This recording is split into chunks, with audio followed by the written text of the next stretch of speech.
Thank you. Thanks, everybody. Everybody can hear me okay? Great. All right, first of all, thank you for coming. There's a lot of great speakers out there all presenting at the same time, so I'm grateful and truly appreciative you chose to visit with me. I'm going to do my best to make this worth your while. So when you walk away in a half hour, hopefully you won't regret being here. All right, so first I'm going to just tell you, this is the slide usually where people will talk about all the wonderful things that they've done in their careers. And I'm not going to do that. I'm actually going to do the exact opposite. Rather than tell you who I am, I'm going to tell you who I'm not. Everybody remember Fred Astaire? One of the greatest American entertainers to have ever lived. And he was such a great dancer, he was said to have created his own dance moves. Unlike Fred Astaire, I will not sit here and take credit for anything that I'm about to show you today, all right? I freely admit that most of what I'm going to show you here, if not all, I've read somewhere, I've heard somebody else say. What I can offer you, though, is my unique perspective based on my 20-plus years of experience living in the customer success sort of world, okay? So again, at the end of the half hour, if you walk away with at least one or two nuggets that you can actually use, I'm going to do my best to make this informative but also entertaining for you, okay? Sound good? All right. There we go. All right, so 5 things we're going to cover. Again, the question we're going to answer today again is, what do I think customer success is going to look like in the future, okay?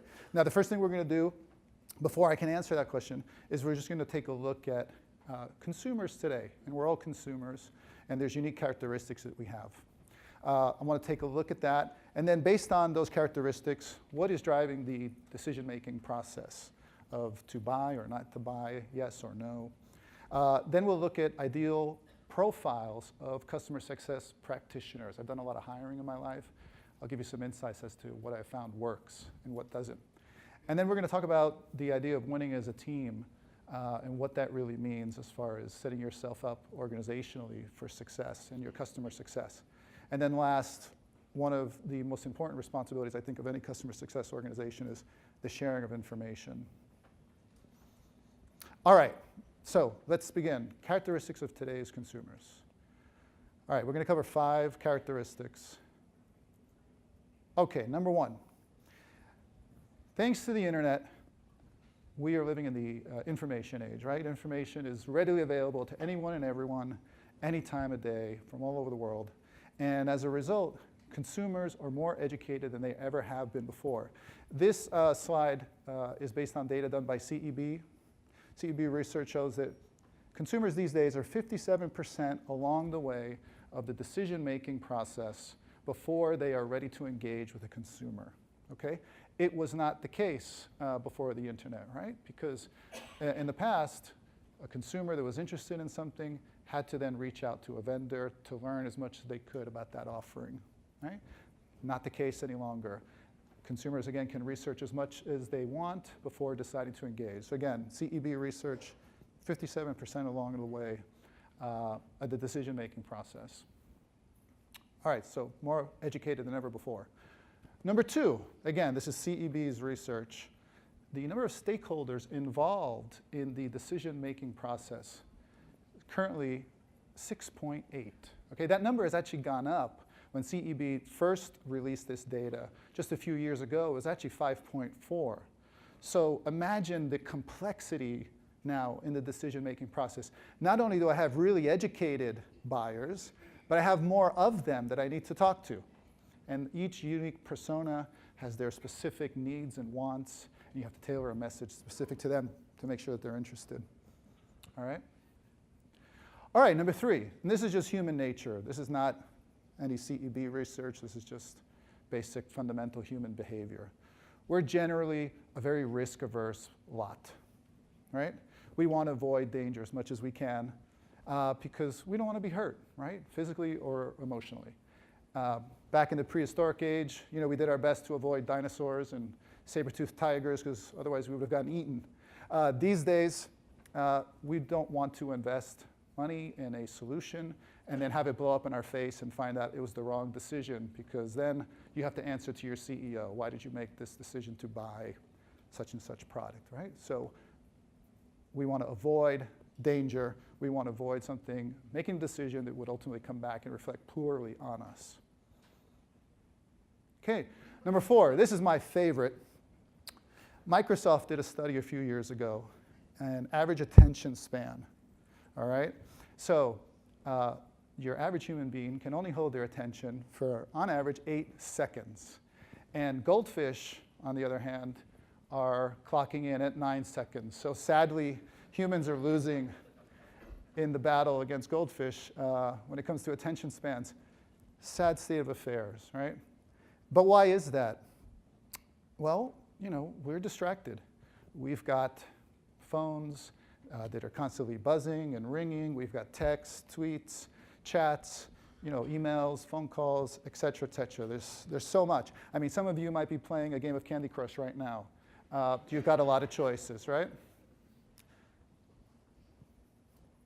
All right, and then last, we're extremely impatient people.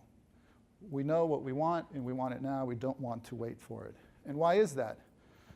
Well, sorry, there's a delay on the clicker. There we go.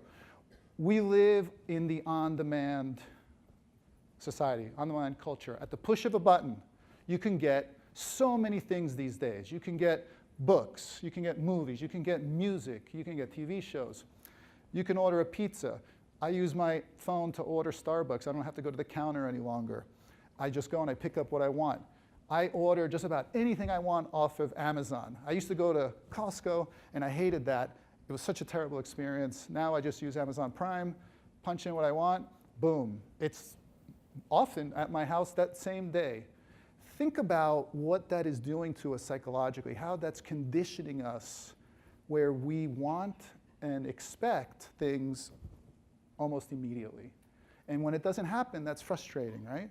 That creates an experience that's less than optimal if someone's trying to engage with you and lead you along some sales cycle or process. So when you add all those things up, you know, think about it as a solution provider, as an organization that, again, is trying to you know, gain customers. This is a recipe for disaster, isn't it? How can you possibly win knowing the conditioning that we have and how it's contrary to maybe what you've been doing so far? Come on. There we go. So again, all told, the power has shifted in favor of the consumer. It used to be that the vendors had all the power because they held all the information. Not the case any longer. So this makes it incredibly demanding and challenging for organizations to win in dealing with today's educated buyer. Come on.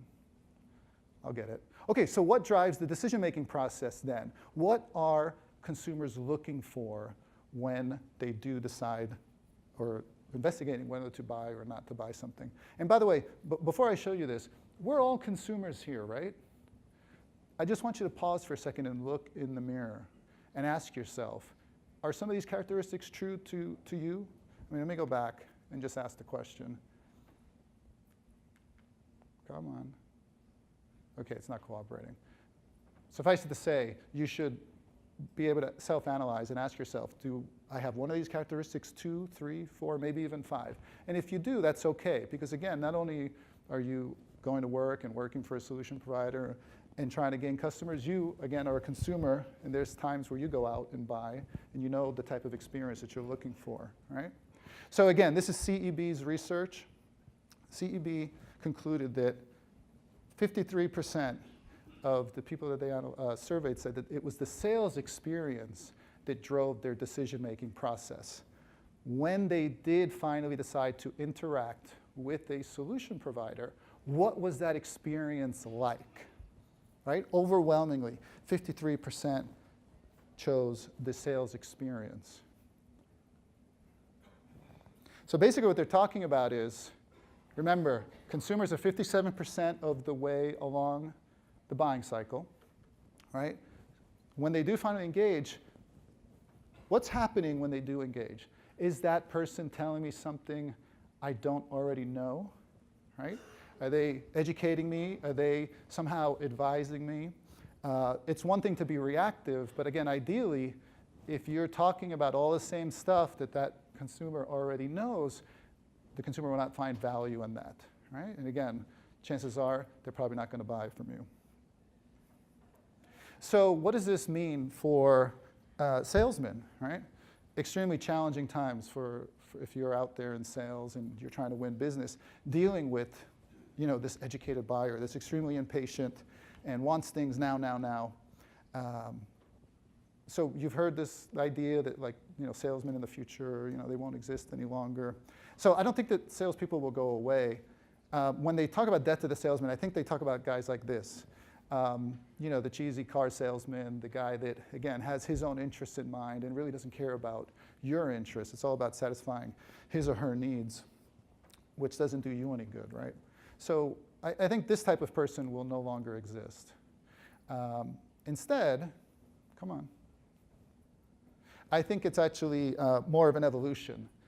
The sales reps of today are going to have to acquire new skills in order to adapt, again, and be more in line with what consumers are expecting today, okay?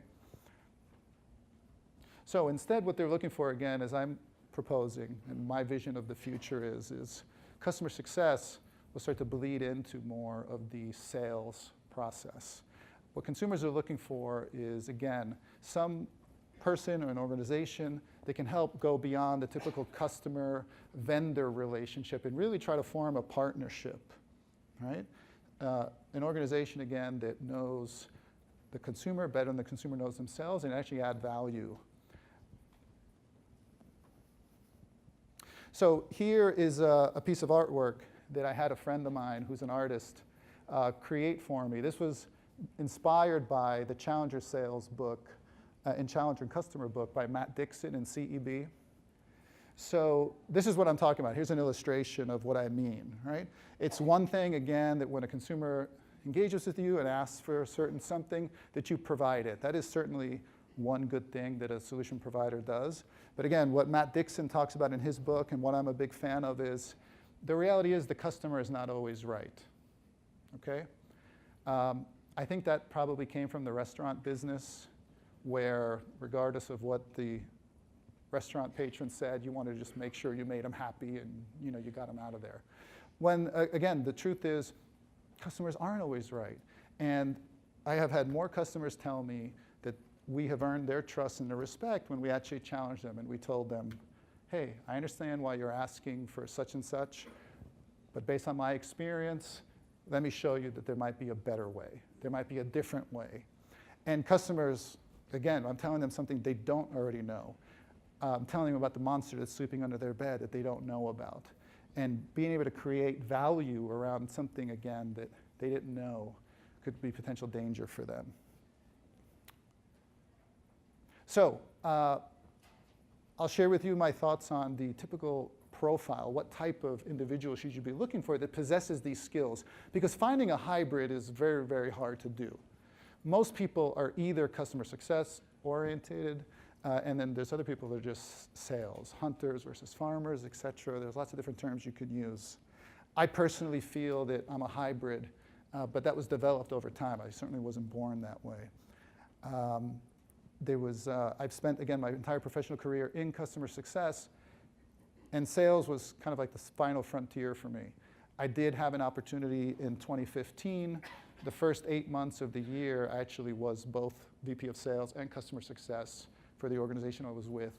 And I was never, again, a bag-carrying sales rep. And despite not having that experience, I was able to use my customer success methodology, strategic sort of behavior. And guess what? I hit quota 8 months in a row. And by that metric, I was the most successful sales VP that organization ever had. Nobody had ever done that before me, and nobody's done that since I did the job. And all I did, again, was try to focus on value and problem solving, and not just known needs, but unknown needs that created, again, value that customers weren't previously aware of. So here's a type of characteristics that I find when I'm looking for hiring. And I've interviewed literally hundreds and hundreds of people over the years. Specifically, as far as disciplines, I look for people that maybe have studied communications. I look for people that have studied, come from marketing backgrounds. And also this one, maybe you've never heard before, is Psych Majors. I love people who have studied psychology. Although I didn't study psychology in school, I have spent a lot of time since then just reading a lot of books, again, understanding behavioral economics, the human decision-making process, why we make rational choices versus emotional choices, etc. And having that basic understanding of the human psyche and understanding what drives our behavior, I think gives you an advantage, again, when you are speaking with, again, today's educated buyer, extremely challenging to communicate in a way that interests them rather than interests yourself, right, in your organization. So I'll give you an example. I've met many sales reps that make it, known to their prospect that, hey, I've got a quota to hit. It's the end of the quarter. If you buy from me, I'm going to be able to hit my 100%. I'm going to buy that Porsche Turbo or whatever. While that may be true, the customer doesn't really give a shit. That's your problem, right? What does that do for them? Absolutely nothing. So instead, how do you phrase that conversation where the customer sees value in engaging with you and buying something from you? So for example, hey, it's the end of the quarter. I'm sure, like other VPs, you have unused budget that if you don't spend it, you'll lose it next year. Once you consider, solution XYZ, so you can use those untapped dollars. It's just an example, but the point is you're speaking in terms that interest the other person as opposed to terms that interest yourself. And I find that these people with these profiles tend to be very, very good at it. Again, they're good communicators, extroverted, etc. The sports, background that was popular for a long time, I don't always find is necessarily successful in this hybrid type role. Because what I find is if somebody just comes from a pure sports background, that competitiveness sometimes drives them to do things that maybe, again, isn't in the interest of the customer, right? So again, just because I can convince you to buy 1,000 users and you only need 100, what good does that do if a year from now you're churning 90% of those users, right?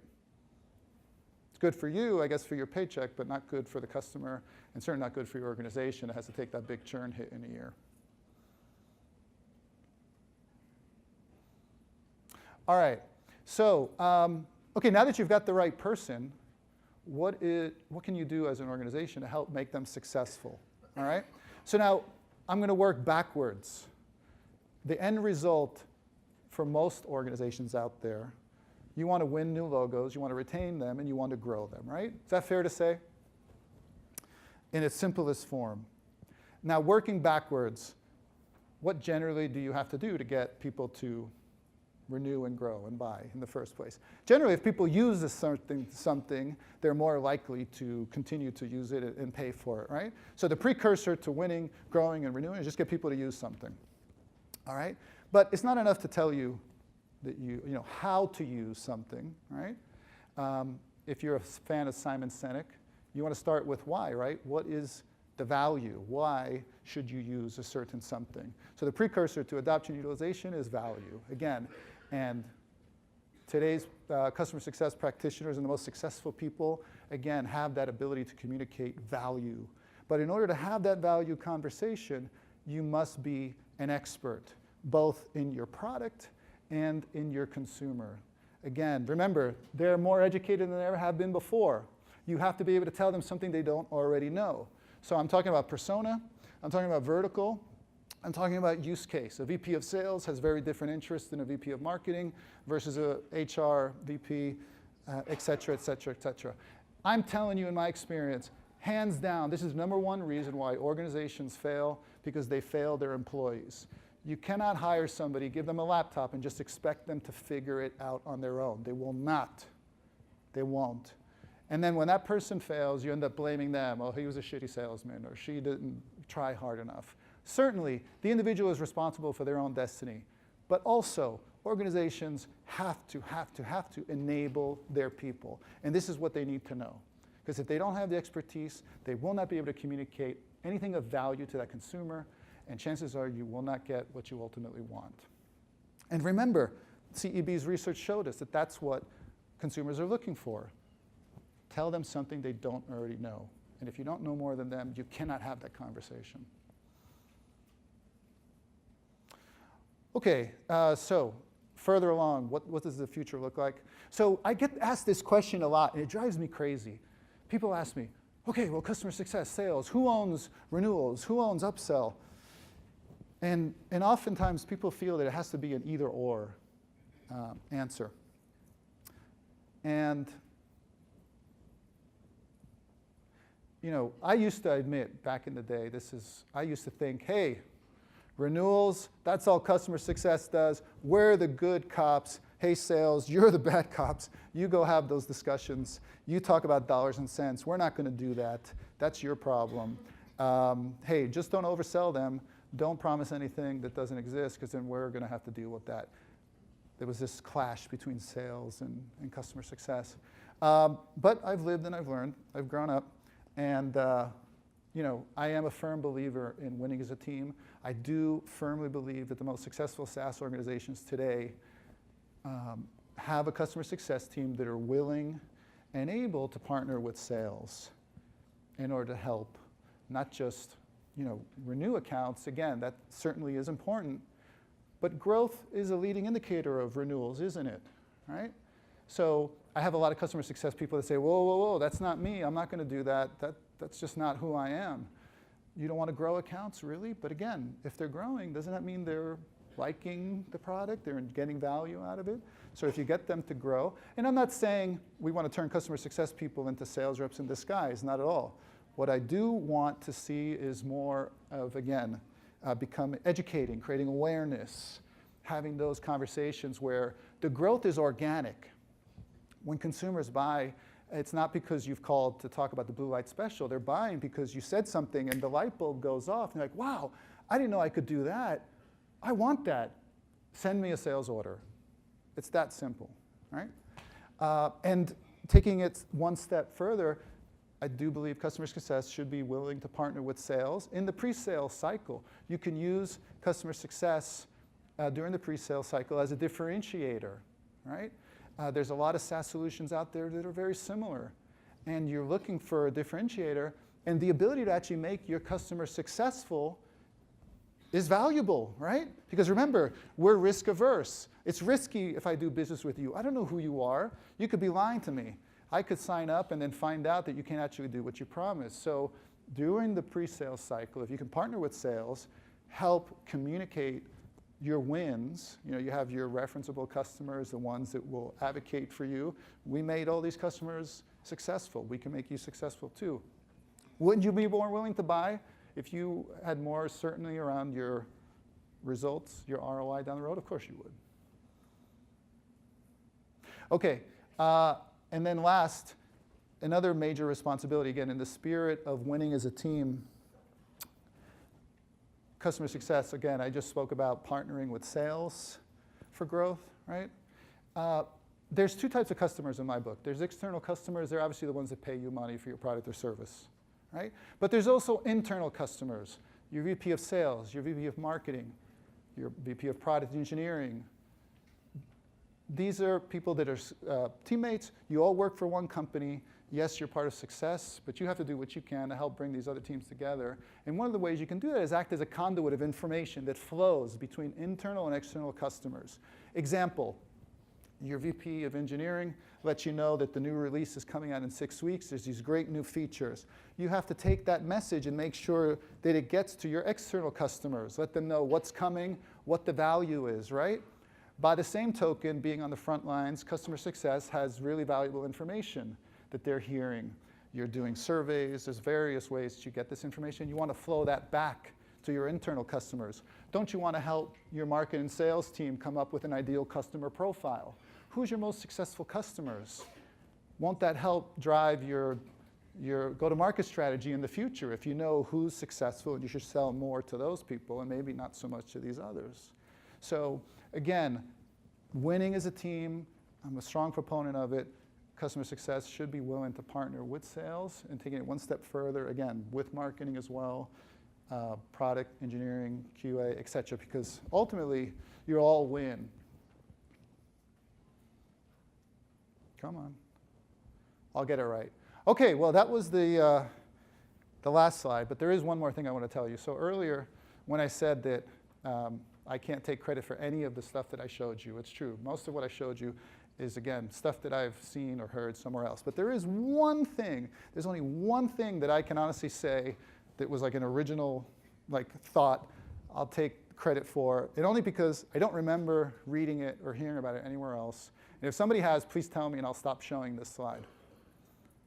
So again, in the spirit of what I've learned through studying psychology, you'd be amazed how a simple word can change the way you are perceived by someone else.